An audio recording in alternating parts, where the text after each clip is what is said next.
Ako si Ian, isa akong solbetero at ito ang kwento ko.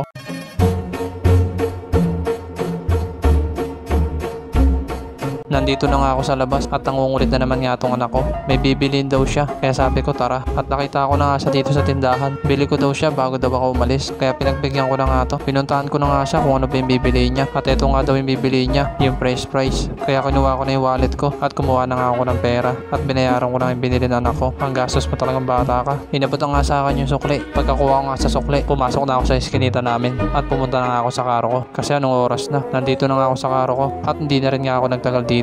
Umalis na ako kasi ngayon yung MMFF at sa bukas nga gaganapin yun. Andito pa rin ngayon ako sa tindahan. Nagpaalam na nga ako sa anak ko at sabi ko kapag binigay na sa kanya yung binili niya, pumunta na siya sa tita niya. Nandito na nga ako sa dagat-dagatan at tumabi mo na nga ako dito. Pagkatapos nga kinuha ko yung payong ko. Sobrang init kasi ngayon. Pagkakuha ko nga sa payong ko, nilagay ko na nga at hindi na rin ako nagtagal dito. Umalis na ako. Nandito na nga ako sa tulay ng Bagong Bayan at malapit na nga lang to sa Sipor. Sa Sipor pala magsisimula yung parada. Kaya sa kabilang tulay, makikita ko yung mga truck na sasakyan ng mga artista. Kaya tumabi muna ako dito. At eto nga, tanaw ko na nga yung mga truck at anong oras na rin. Mag-aalas 2 na. Kaya hindi na rin ako nagtagal dito. Agad na ako umalis. Dapat bago magsimula yung parada, nakatambay na ako doon. Nasa kanto na nga ako ng San Marcos Street at naghahanap nga ako ng pupwestuhan. May mga vendor na nakatambay dito. Kaya may nakita akong pwesto. Agad-agad na pumunta doon. At eto nga, nakahanap na ako ng pwesto. Pagtambay ko nga dito, may bumili agad kaya tinakalan ko na yung bumili sa akin. Sana makarami ako dito. Tapos ko natakalin yung ice cream niya kaya binigay ko na sa kanya at sinarado ko na nga tong karo ko. Nakaharang ako sa daanan kaya umatras ako at nilabas ko yung karo ko dito. At sakto, umalis yung isang vendor. Pagkaalis nga niya, ako naman tumambay doon. Paglipat ko nga may bumili agad kaya binuksan ko na tong karo ko at nagtakal na nga ako ng ice cream. Tapos ko natakalin yung ice cream nila kaya binigay ko na at sinarado ko na nga tong karo ko. Dumadami na ngayon tao kasi mag-aalas 2 na. Magsisimula na daw yung parada. Sobrang dami talaga ng tao ngayon. First time lang kasi mangyari to sa Navotas kasi madalas ginaganap talaga yung MMFF sa Maynila. Kaya yung mga tao dito dumidiskarte talaga para makapanood sila ng parada. Wala pa nga bumibili kaya nakabang din ako sa parada kasi yung mga artista ngayon hindi ko pa nakikita na personal.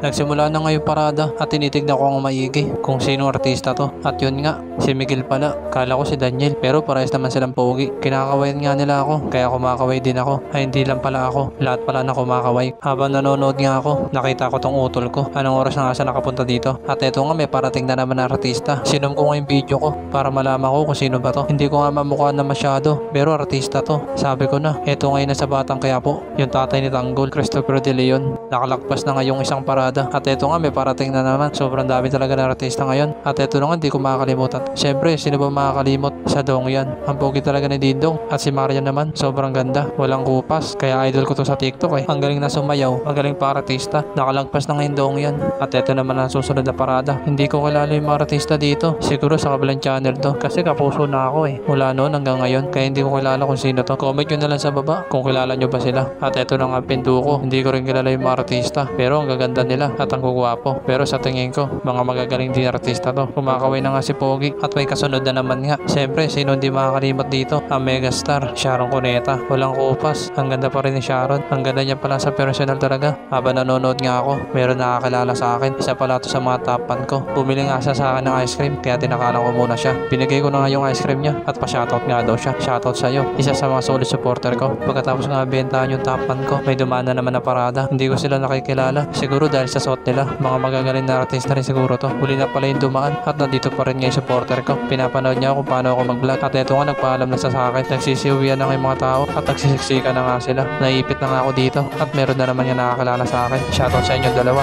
Unti-unti na nga nangungunti yung tao at nakakadaan na nga yung mga sasakyan. At oras na siguro para umalis na ako. Ang saya nga ngayon ng MMFF. Sana maulit ulit next year. Kung nagustuhan mo pala yung kwento ko, pakilike naman, share. Hanggang dito na lang. Salamat.